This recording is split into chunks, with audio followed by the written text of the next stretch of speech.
I bought a little Victorian on Maplewood Lane in secret, just a quiet place to finish out my years. Last Sunday at dinner, my daughter-in-law smiled and said, "You shouldn't live alone, Dad. We'll handle the house for you."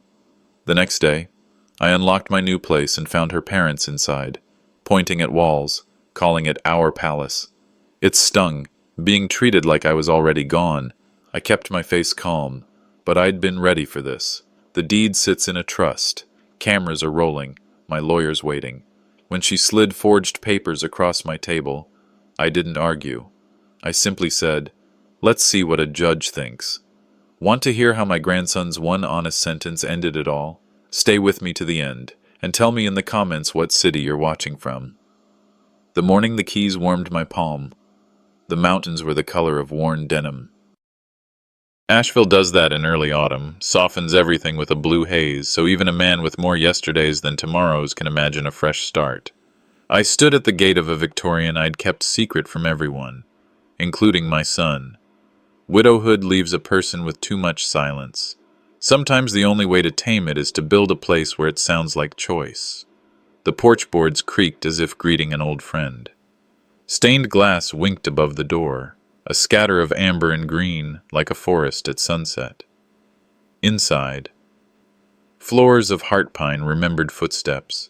The banister curved the way a familiar shoulder curves under a tired hand.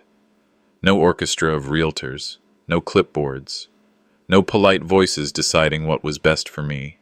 Just air that smelled faintly of lemon oil and a promise whispered to a photograph in my wallet. This one is for us, Miriam, even if I have to live it alone. The decision to buy without fanfare grew out of small moments, the way advice piled up after the funeral like casseroles I didn't ask for.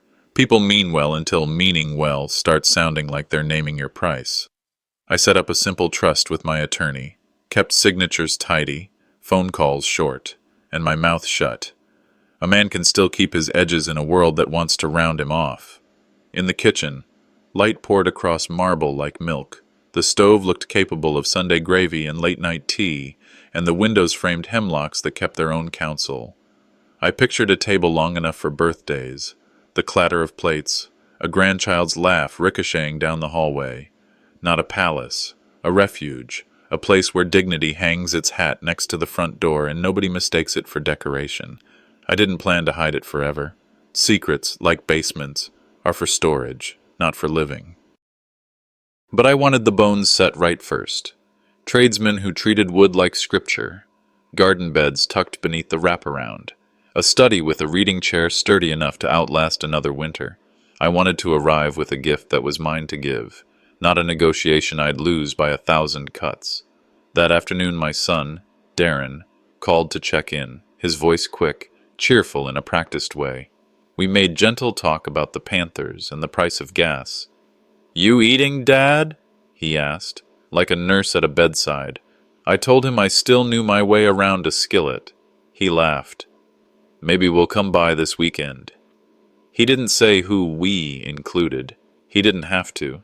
They came the next day with a supermarket pie and a spray of questions disguised as kindness. Carla swept in like a weather front, coat draped just so, eyes landing on everything at once. "How are you sleeping?" she asked, before her purse even reached the hook. Nights can be hard alone. The pie went in the fridge untouched. Her smile said helper. Her tone said supervisor. We sat in the living room where the old mantel still held the scent of past fires. Darren tried for easy banter, but it felt like he'd brought a checklist. Had I thought about a medical alert system? Had I considered selling the bungalow in town because maintenance could be a lot for someone at my stage?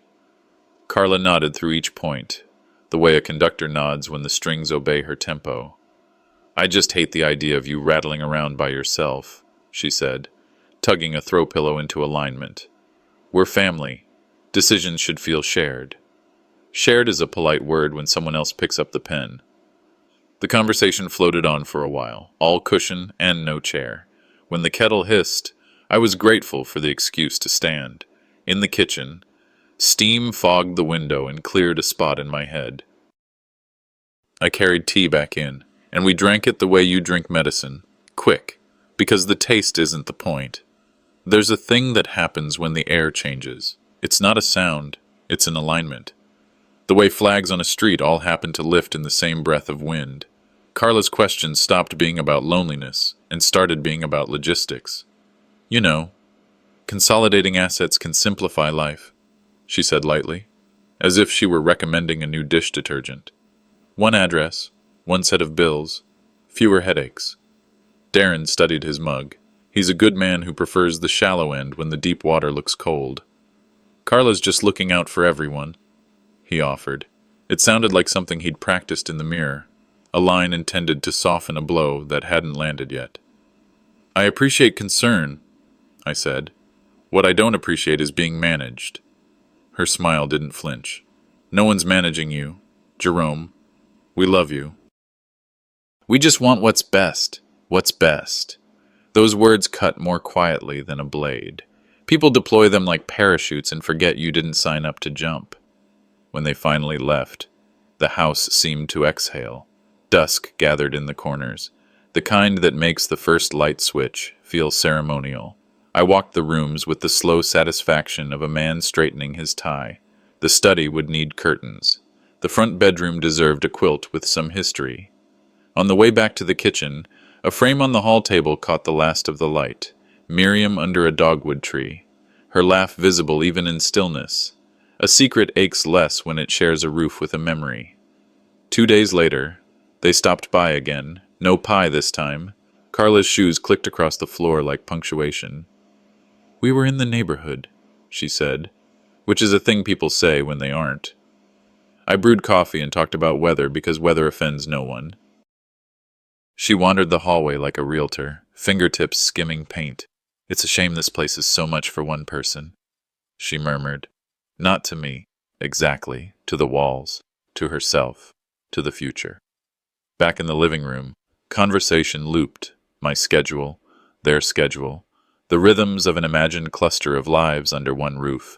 She asked about bills with the casual interest of someone asking about a hobby, what utilities ran, who serviced the furnace, whether I had a security system. Darren mostly watched, caught between the wish to please and the fear of pushing. I recognized the look. I wore it for years in rooms where my opinions didn't matter. When they left, I locked the door and listened to the latch seat. In the quiet, something shifted from gratitude to guardedness. I set my hand on the study desk, where a narrow drawer held the papers that made the secret house official, trust documents, receipts, keys wrapped in labeled envelopes, a letter to myself in Miriam's stationery that began, "If you're reading this, you did a brave thing." It wasn't bravery. Not exactly. It was refusal to be swallowed whole by other people's plans. The next visit came on a Sunday afternoon when church bells drifted from a block away. They brought flowers, lilies, heavy with fragrance, and a new script. "We've been looking at multi-generational living," Carla announced, settling into a chair as if it had been saving itself for her. "It's healthier, practical. We could help you more. And it would mean a lot to my parents, too." My parents. The plural wasn't surprising, but it arrived like the first cold snap, expected and still a shock. She painted pictures, her mother making soup in this very kitchen, her father fixing a squeaky hinge, holidays where no one had to drive. In her rendition, every corridor filled with light, every problem solved by proximity. In mine, the house shrank around me until home became guest room. "I'll think on it," I said, because those 4 words can buy time without taking on debt. She stood to leave and straightened the stack of magazines on the coffee table that I hadn't noticed was crooked. "We all just want to feel safe," she said, palm flattening a corner like a stamp on an envelope. After the door closed, I waited. There's an art to waiting that veterans of marriage and parenthood learn whether they want to or not. You let dust settle where footsteps churned it. You let your heart unspool from your ribs. You listen to the house tell you if it's pleased. In the study, I opened the desk drawer to tuck away a note I'd scribbled about a plumber's estimate. The papers sat neatly where I'd left them. Later that week, they came by again at dusk, rain drawing threads across the windows. We shared a simple supper, bread, cheese, olives, and a conversational truce. Darren told a story about work. It landed without any sharp edges. Carla laughed on cue. For a moment, Weather did its job and washed the edges off everything. Then the moment passed. Darren rose to fetch water, and Carla's gaze followed him out of the room. When she turned back, her eyes glanced once, twice, toward the study door, left ajar down the hall. Not a long look, no more than you'd give a painting you liked but didn't want to be caught coveting. The kind of glance that could be mistaken for nothing if you weren't paying attention.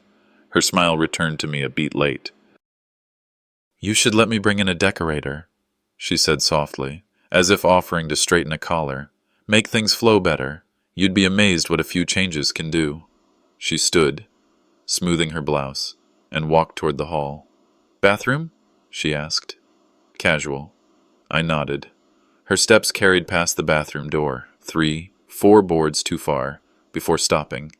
Silence held for a count of 2. Then the steps reversed, returning with a lightness that tried to erase their earlier curiosity. When the evening wound down, Darren hugged me tighter than usual.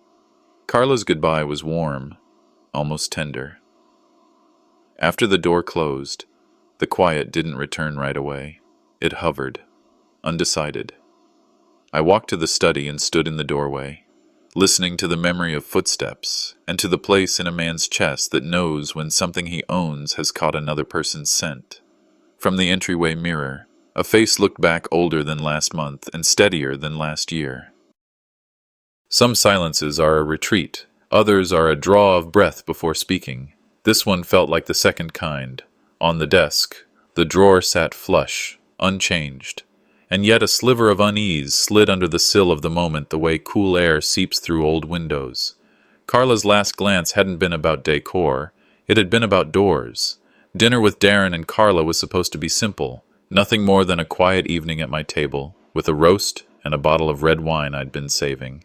The house smelled of rosemary and garlic, and I thought maybe sharing a meal would bring some warmth back into this fractured family of mine. Yet from the moment Carla took her seat, something about the way her eyes roamed the room set my nerves on edge. She didn't waste much time before sliding into the subject that tightened my chest. "You know," she began casually, cutting into her chicken with that polite smile of hers, "housing prices around Maplewood Lane have gone crazy lately.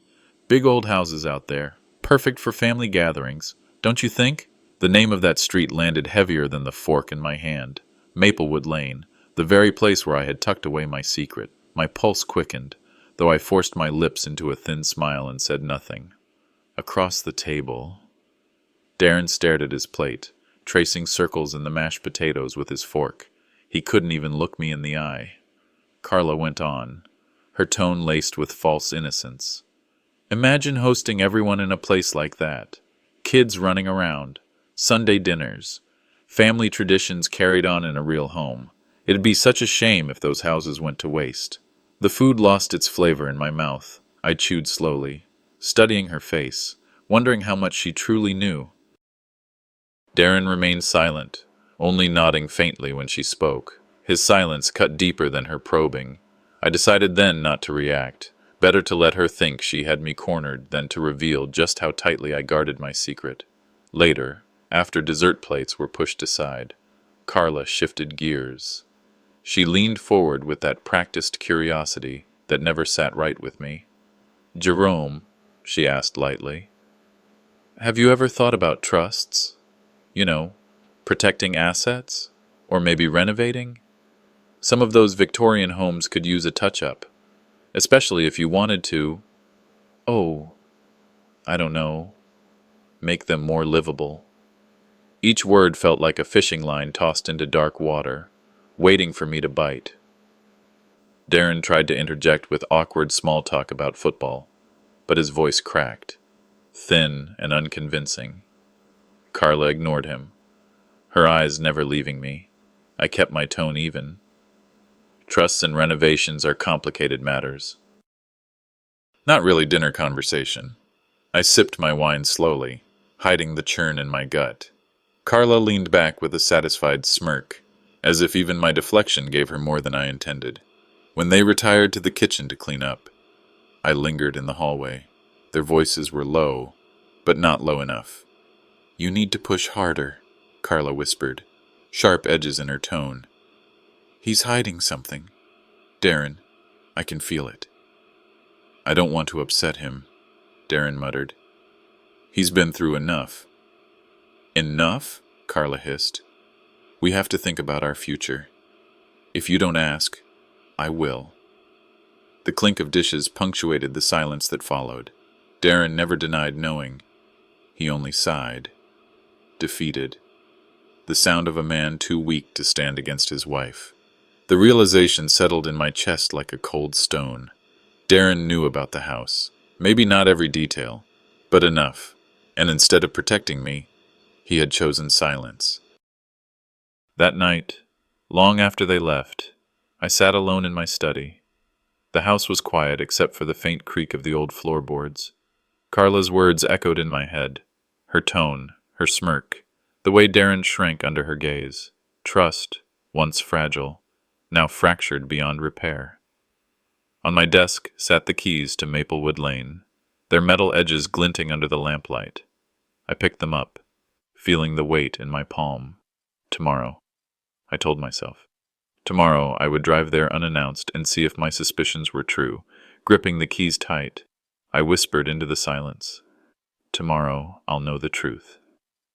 The morning air in Asheville carried that damp crispness only autumn could bring, the kind that seeped into my chest and settled there. Maplewood Lane stretched quiet as I turned into it, the houses framed by fiery red maples and golden oaks. My hands tightened around the steering wheel, knowing that what I was about to find might confirm the gnawing suspicions that had been eating at me for days. Pulling up to the house, I cut the engine and let the silence wash over me. The place looked just as I had left it, the paint, the porch steps, the tall windows reflecting the morning sun. And yet, something deep down told me this house had not been resting quietly in my absence. Carla's voice from that dinner still lingered in my mind, her casual references to neighborhoods near here, her deliberate questions about old houses. I stepped inside, my shoes echoing softly against the wooden floor.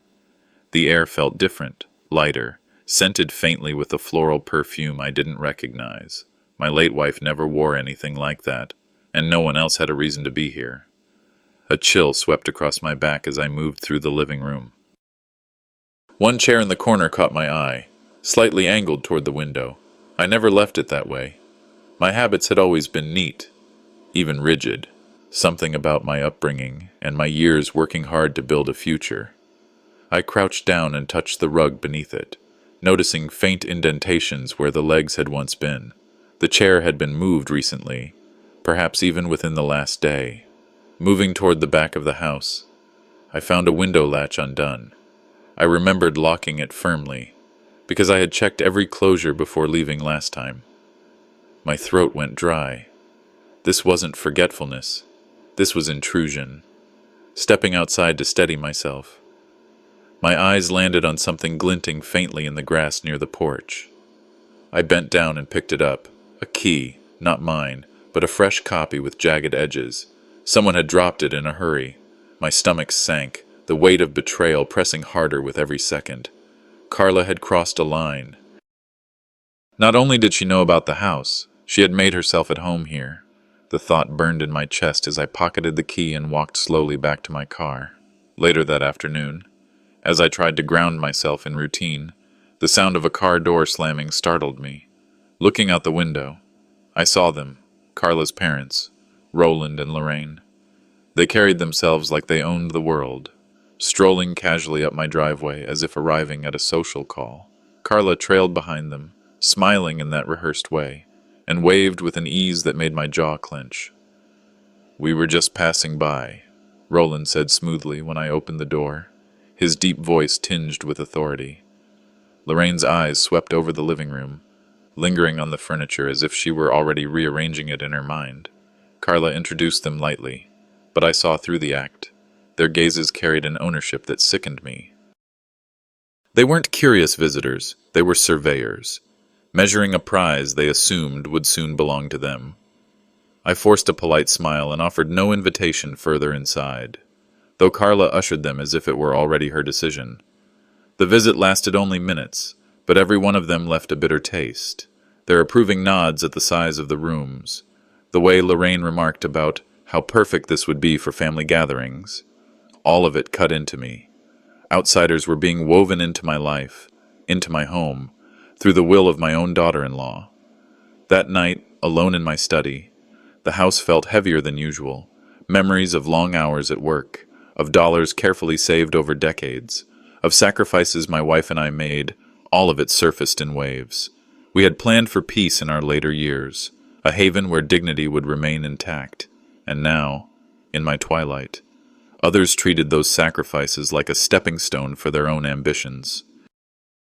Carla's maneuvering had always been subtle, but the intrusion was no longer hidden. It was deliberate, invasive, and now reinforced by her parents' bold arrival. Trust had shattered, the wound was open, yet confrontation would be premature. They wanted me to react, to show my hand, but I wouldn't give them the satisfaction. Instead, I closed the study door, placed the found key inside my desk, and whispered to myself that I would wait. Let them circle like vultures.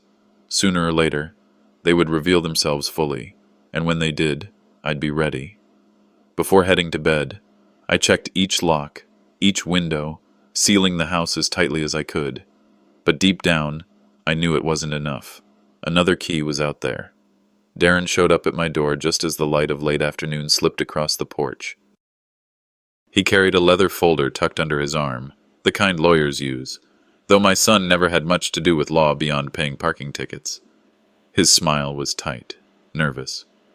"Dad," he said, stepping inside, "I brought something for you to look over. Just routine tax stuff, nothing complicated." He laid the folder on my kitchen table, sliding it toward me like a dealer passing cards. I opened it slowly, my eyes tracing lines of neat legal print. At first, the words blurred, but then the truth stood out sharp as a knife. Transfer of rights, shared ownership, signatures required, the house, my house. I lifted my gaze, meeting Darren's. His face was pale, his hand tapping the table as though he couldn't wait for me to finish reading. "Looks like you've been busy," I said, voice steady though my chest tightened. "It's just paperwork, Dad," Darren mumbled, "for taxes. It'll protect the property, make things easier for everyone down the line." Everyone, not me. I closed the folder gently, as if careful not to break something fragile. Inside, anger stirred, but I forced a calm smile. "I'll give it some thought." Before Darren could reply, Carla walked in, her perfume trailing like smoke. She didn't even glance at the folder. Instead, she moved close, her voice coated in sweetness. "You work too hard worrying about these things. Jerome," she said, "you deserve peace. Why not let us handle the property? You could move in with us. Elliot would love having you there every day." Her hand brushed my shoulder like a daughter's, but the weight of it felt like a shackle. "Move in with you?" I asked, my voice soft. "For your comfort," she cooed. "Imagine, no more chores, no more bills, just family looking after you. We'll make sure the house is safe." Safe. That word burned in my chest. Darren stood beside her, silent. Not once did he meet my eyes. I looked at my son, the boy I raised with calloused hands and long hours, the boy I once carried on my shoulders so he could see fireworks on the 4th of July. Now he couldn't even lift his head. "Son," I said quietly, drawing him aside while Carla pretended to fuss with the tea kettle. "Think about what you're doing. Think about loyalty, about respect. I gave everything for you, and now you stand here asking me to sign away what little I have left?" Darren's lips parted, but no words came. His eyes dropped to the floor, shame flickering for just a moment before fading into silence. Carla swept back in, her tone brisk, ending the pause. "We're only thinking of him, Darren. You know that." I bit back the urge to shout. Instead, I nodded once, gathering the folder and sliding it under my arm. That night, in the quiet of my study, the papers lay beneath the yellow glow of my lamp. And I read every line slowly, painfully, tracing each clause designed to erase me, The faces of my late wife and the years we spent scraping together savings filled my mind. Every sacrifice, every hour bent over work, was folded into those pages. I couldn't let it vanish into Carla's hands. I locked the folder inside my safe, the metallic click echoing like a promise. My reflection in the dark glass door stared back with tired but steady eyes. If they want war, I whispered into the silence, then war is what they'll get. The papers were hidden, but the fight had only begun. Elliot arrived early that Saturday morning, his little hands clutching a folded piece of paper. The air was crisp, carrying the scent of fallen leaves from the old oak trees outside. He bounded into my kitchen, his eyes bright with excitement. "Grandpa," he said, unfolding the paper with a flourish. "Look, I drew our new palace." The drawing was of a large house, my house. The lines were crooked, but even through the innocent strokes of a child's crayon, the truth hit like a blade to the chest. Carla's words were right there, planted in his mind, spilling out of him as though they were his own. "Mommy says this will be our palace," he added, smiling wide. A warmth spread in my chest, but it wasn't the comforting kind. It was sorrow twisting into anger. Elliot was too young to understand the weight of what he was repeating. He saw only a dream, not the manipulation behind it. I ruffled his hair gently, keeping my voice steady. "That's a fine drawing, Elliot. You've got talent." My tone masked the storm boiling beneath the surface. Later, when Darren stopped by to pick him up, I asked to speak with him privately. Elliot skipped off to the living room, leaving his drawing on the counter like a silent witness. Darren stood across from me, arms folded, eyes shifting to avoid mine. "You need to tell Carla to stop using Elliot like this," I said, my voice low but firm. "He's a child, not a pawn in whatever game you two are playing." Darren's mouth tightened, his jaw twitching. "Dad, it's not like that. Carla she wants Elliot to feel included. She thinks the house is about family, about the future." "Family?" My words cut sharper than I intended. Family doesn't plant words in a boy's head to claim what doesn't belong to them. Family doesn't twist innocence into entitlement. For a moment, Darren looked like the boy I once knew, hesitant, unsure, searching for approval. But the man standing there was different. His shoulders sagged as if weighed down by Carla's hand, his eyes never meeting mine. "It's easier this way," he muttered. "Keeping peace at home matters." The anger trembled in me, just beneath the surface. My hands curled into fists at my sides, not from a desire to strike, but from the pain of watching my own son surrender himself. "Peace at home," I echoed bitterly. "At the cost of your integrity? At the cost of your father?" Silence stretched between us, heavy and suffocating. Darren glanced toward the living room, where Elliot hummed to himself, arranging toy cars. My son's lips parted as if to speak, but he closed them again, defeated before the words could form. That night, the house felt colder than usual. I sat in my study, Elliot's drawing on the desk before me, crayon colors blurred under the lamplight, a childish vision of a palace that was never meant to be theirs. The betrayal seeped deeper, like poison spreading through water. First Carla with her schemes, then Darren with his silence. Now Elliot, innocent, unknowing, turned into their messenger. It was no longer just about property or money. It was about control, about erasing the years of sacrifice and reshaping them into someone else's prize. I whispered into the quiet room, "If they want to play games, I'll play too, but on my terms."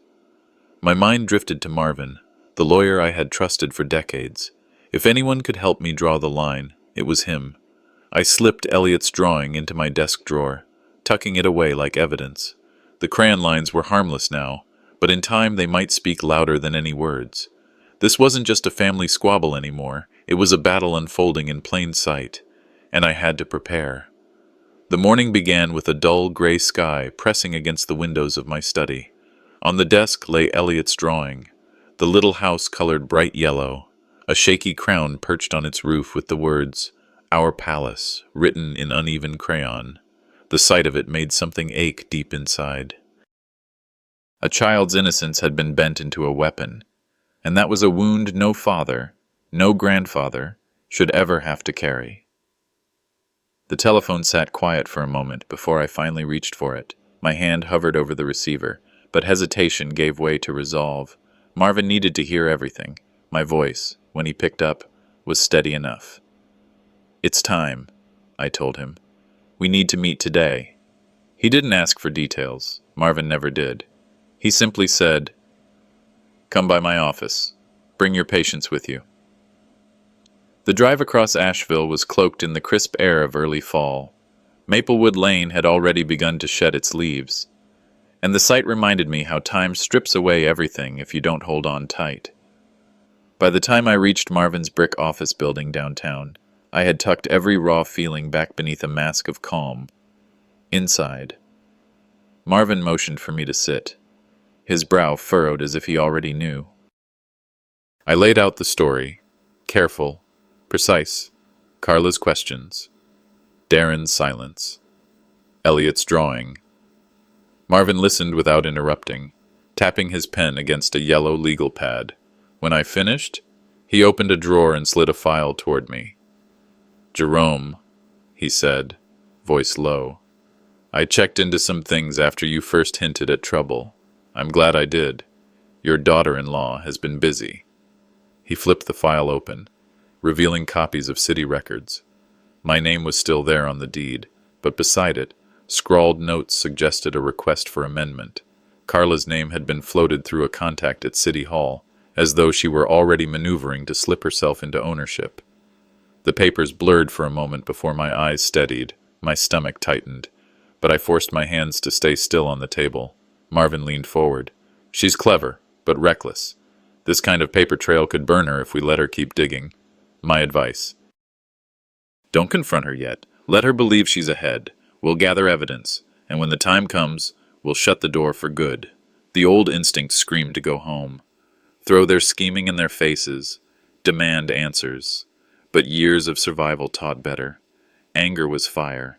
It could burn down my own shelter if I let it loose too soon. So I breathed deep and nodded. "We'll watch," I said. "We'll wait." Marvin outlined steps, each one a careful thread in a web, keeping logs, making quiet inquiries, storing documents in secure places. He promised to keep his ear close to City Hall. I promised to keep silent at home, no matter the bait they dangled. When I left the office, the sky had cleared to a brittle blue.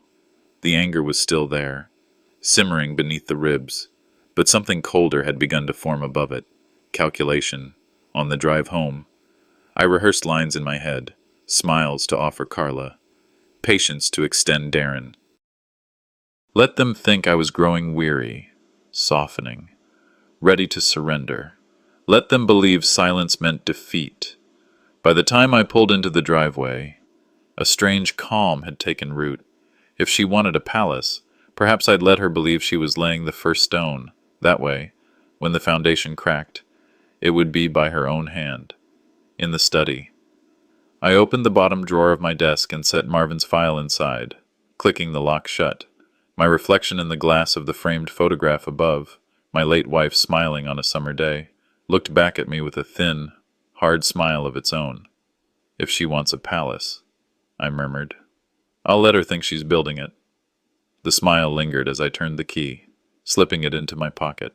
The trap was only beginning to take shape, and for the first time in weeks, I felt the balance tip ever so slightly back toward me.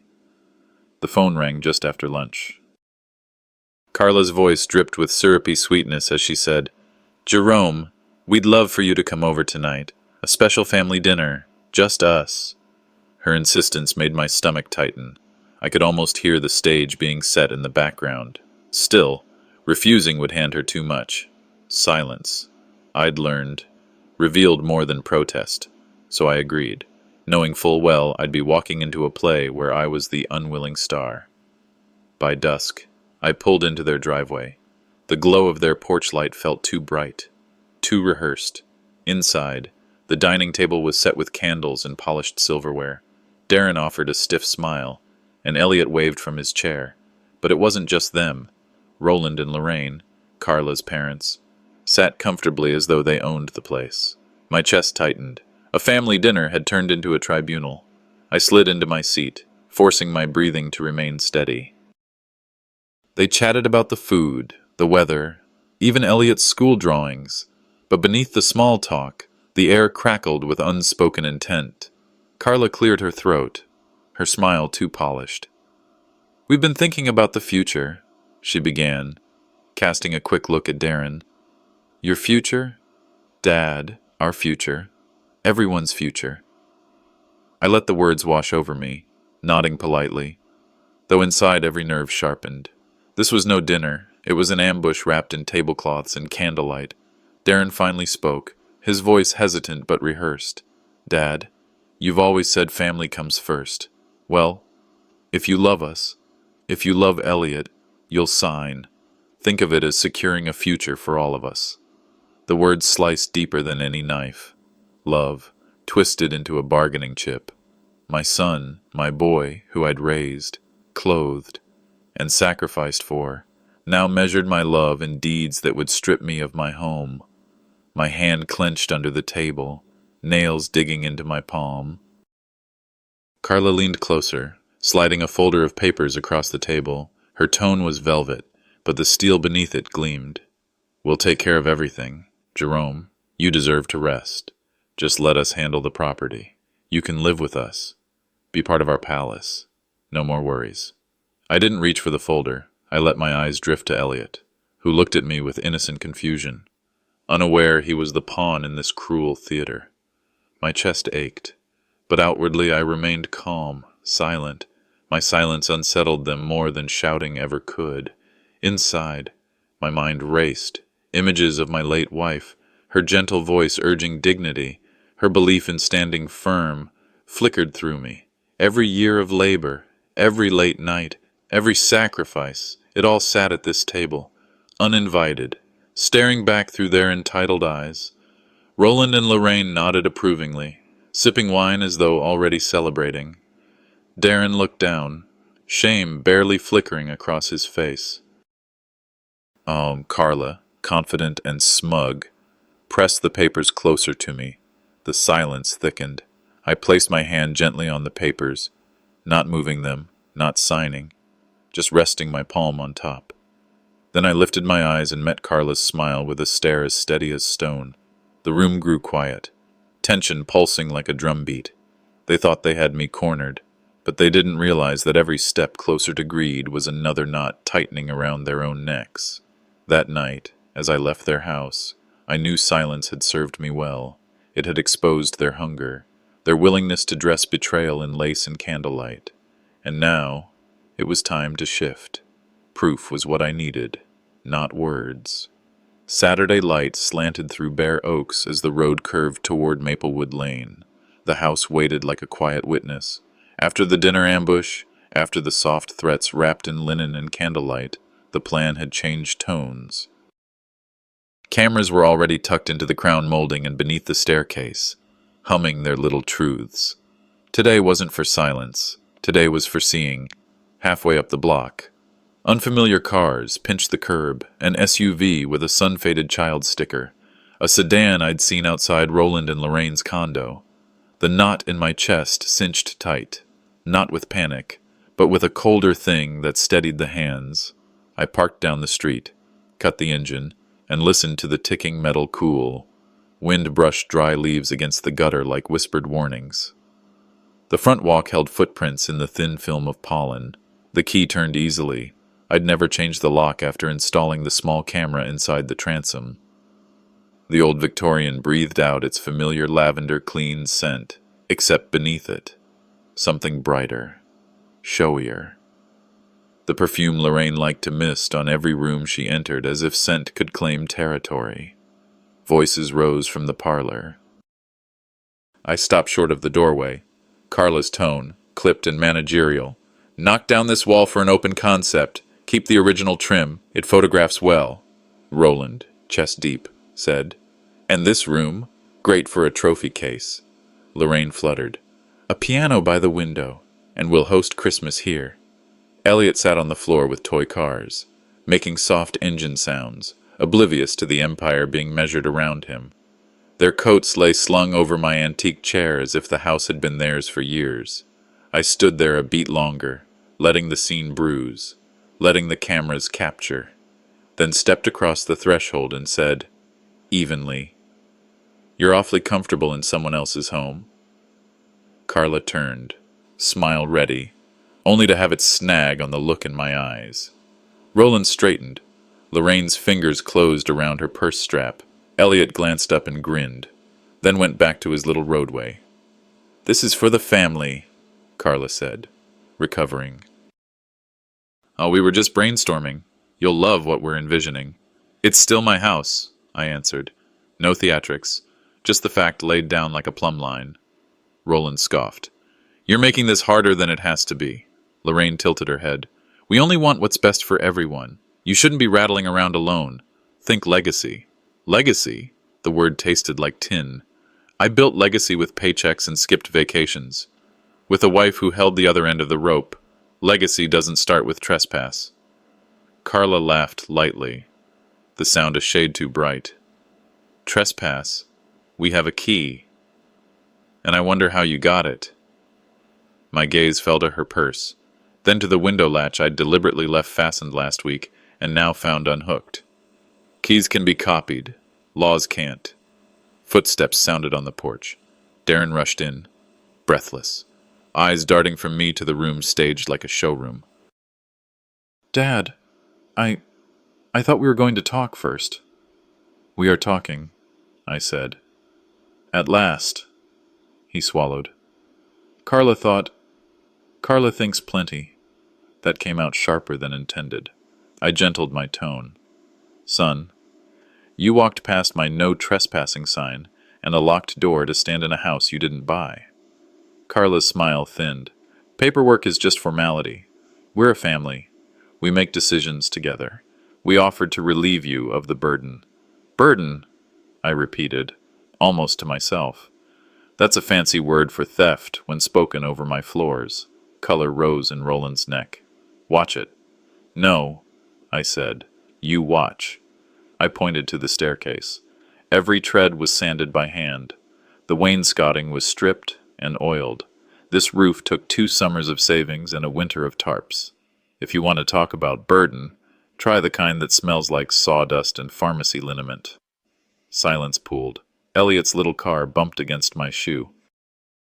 I crouched and nudged it back along his imaginary street. His eyes were clear water, unclouded by the schemes above him. Darren rubbed his temples. "Dad, please, we're trying to build a future. Elliot needs stability. Stability isn't stolen." The anger came up like heat through floor vents. Not a wildfire, but a controlled burn. "You don't teach a child security by breaking locks." Carla folded her arms. "Then sign what we brought. We'll formalize everything. You'll still have a room. We'll host the holidays. Everyone wins." "No." The word landed like a gavel. "I won't reward manipulation with ink." Roland stepped forward. "You don't want this to get ugly." "It's already ugly," I said. "You just lit better candles." Lorraine's voice softened, almost convincing if not for the greed shining behind it. "Jerome, dear, why make enemies of people who want to love you?" "Love doesn't pick locks either," I replied. "Love asks. Love waits." "Love helps without a ledger." Carla's jaw tightened. "You're being unreasonable." "Reasonable," I said, and reached into my pocket, not for a pen, but for my phone. A thumbnail preview sat on the screen. Still images from the foyer camera, them entering, laughing, spreading blueprints across my table. Reasonable is letting you talk first. Reasonable is documenting, not shouting. Darren stared at the screen, face draining. "You recorded us?" "I protected my home." For a heartbeat, nobody spoke. Outside, a crow barked from the oak as if puncturing the quiet. Then I stood straighter and let my voice carry through the house I had paid for, repaired, and loved. "Hear me clearly. This is still my house. Walk through it like you belong, and you'll meet the law at the door." Carla reached for bravado and came up short. "You wouldn't drag family through court." I held her gaze. "If family drags me through my own front door without permission, Court is the kindest room we'll visit. Elliot's car clicked against a baseboard. Darren knelt to gather him, hands shaking. Let's go, he whispered. Whether to me or them, I couldn't tell. Carla lifted her chin. We'll see about that. You will, I said. Enjoy your little palace fantasy. Soon enough, the law will tear it down. Her smile froze, a hairline crack spreading through porcelain. Roland muttered something under his breath. Lorraine fussed with her scarf, color high in her cheeks. Darren avoided my eyes. One by one, they filed past me into the bright afternoon, carrying their entitlement like luggage they suddenly realized was heavy. The door clicked shut. The house exhaled. On the screen, the camera timestamp glowed steady in blue. Proof. Breathing. The fury that had thrummed in my ribs fell back into a colder rhythm, methodical, patient. Walls don't stand because people shout at them. They stand because beams are placed exactly where weight demands. Outside, engines started, tires whispered away. In the quiet that followed, I ran a hand along the banister my wife once polished before company arrived. The wood was warm from daylight. Whoa. The whispers started small, like a breeze stirring through the trees in my neighborhood. At first, I thought I imagined it. Hushed voices that stopped the moment I stepped into the grocery store aisle or walked past the hardware shop. But soon it became unmistakable. People knew something. I caught the way they looked at me, some with sympathy, others with curiosity. Word had spread about Carla's grand vision of turning my Maplewood Lane house into her so-called palace. Agnes Lisker, who'd lived down the street for 30 years, stopped by one morning with a pie. She sat at my kitchen table, her eyes wide with the thrill of neighborhood gossip, though she tried to soften it. Jerome, she said, leaning forward. Folks have been talking. Carla's been bragging, saying she and Darren will be settling into a big house soon. Some are calling it the palace plan. She shook her head, clicking her tongue. It's not sitting well with people. Hearing that left me with a strange mix of feelings. On one hand, a bitter satisfaction swelled inside. Carla's arrogance had carried her too far, and now her image was cracking under the weight of her own words. On the other, it hurt deeply to realize my private refuge had become the subject of public chatter. Still, I held myself steady, knowing sometimes a man didn't have to lift a finger. The truth had its own way of working loose. A few days later, the fallout hit Carla square in the face. I heard from Marvin that Roland and Lorraine, who had strutted into my house like they already owned it, were now backing away. They didn't want their names tied to gossip that made them look greedy. But Carla couldn't retreat without lashing out. At home, she tore into Darren, accusing him of weakness, of failing to manage the situation. Her voice rose so loud through their open kitchen window that even the neighbors across the street could hear.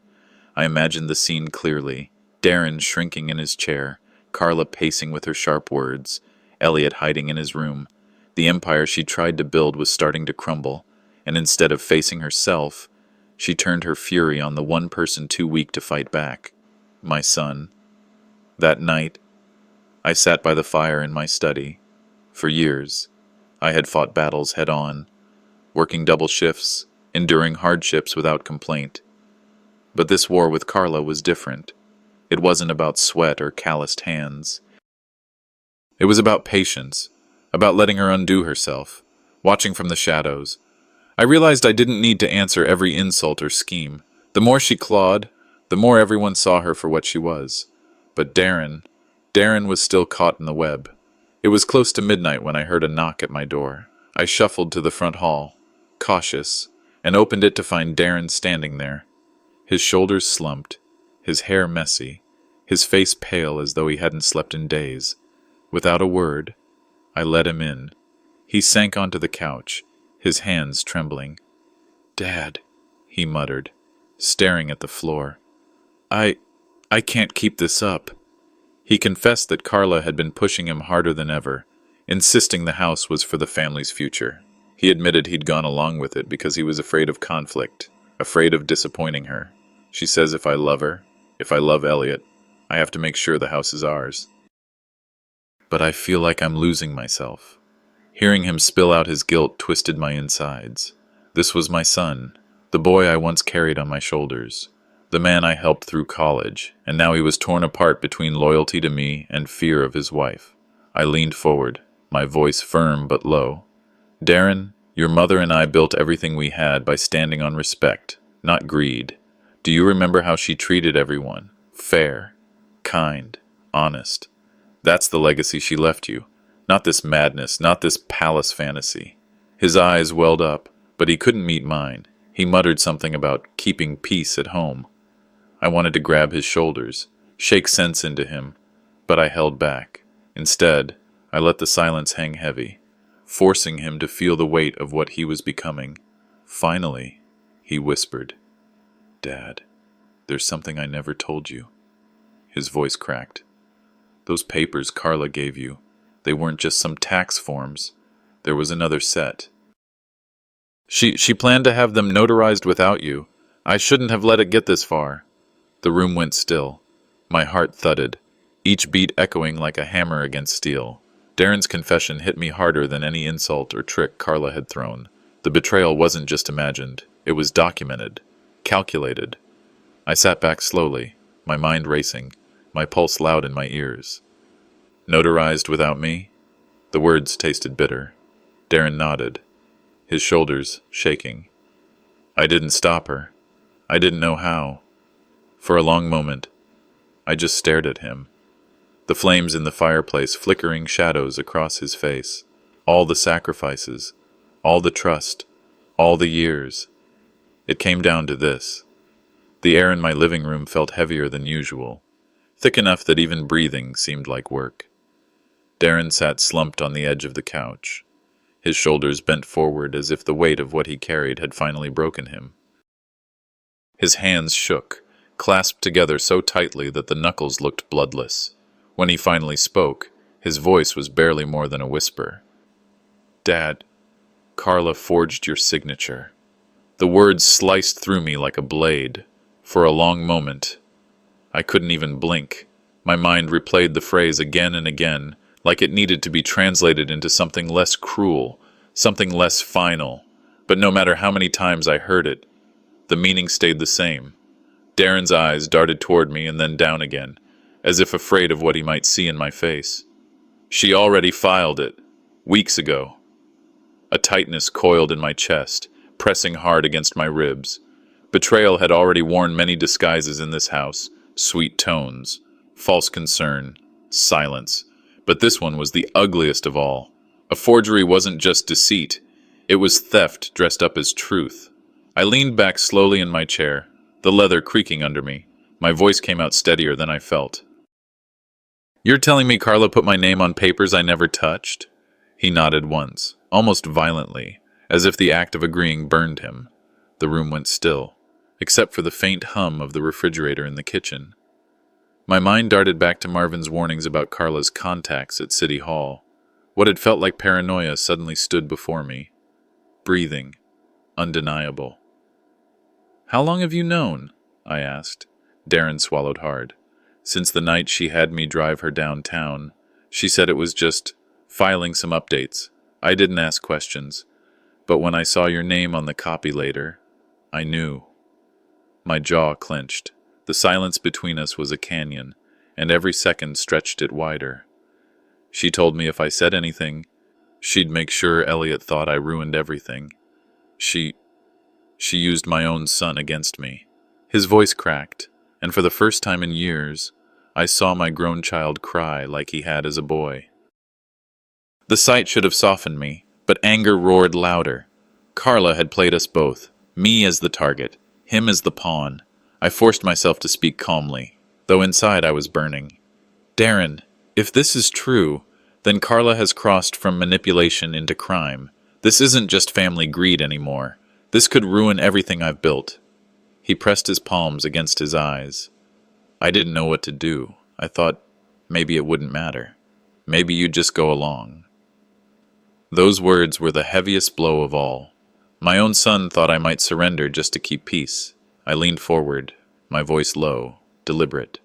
"You need to decide who you are, Darren. Are you going to stand with the truth, or are you going to let her drag you down with her lies?" Tears streaked his face. Dad, I don't want to lose her, but I don't want to lose you either. I held his gaze, though his eyes wavered. You've already lost something. Respect. Trust. But you can still fight for what's left, if you have the courage. He broke then, his shoulders trembling as sobs racked through him. He tried to speak between gasps. I never wanted it to go this far. The anger inside me didn't fade, but something else began to settle underneath it. Resolve. For too long, I had let silence shield me, hoping restraint would expose them, but now silence had become their weapon. When Darren finally left that night, the house felt emptier than before. His confession still echoed through the halls long after the door closed. I walked into my study, opened the safe, and laid out every original document on the desk. My hands traced over the papers, checking the signatures, the seals, the marks that proved what was mine. The phone felt heavy in my hand as I called Marvin. He answered on the second ring. Jerome? I steadied my voice. Darren confessed. Carla forged my name and already filed the documents. There was a pause on the other end, longer than I expected. Finally, Marvin spoke, his tone grave. If that forgery is real and already processed, your entire estate could be at risk. This isn't a family squabble anymore. It's a legal war. We need to act immediately. The words settled over me like a final verdict. Betrayal had moved beyond whispers and papers on a table. It now carried the weight of law, and if I didn't fight, everything I had worked for, my dignity, my home, my legacy, would vanish into their hands. I gripped the phone tighter, my jaw set. Carla thought she had built a palace on lies. It was time to bring it crashing down.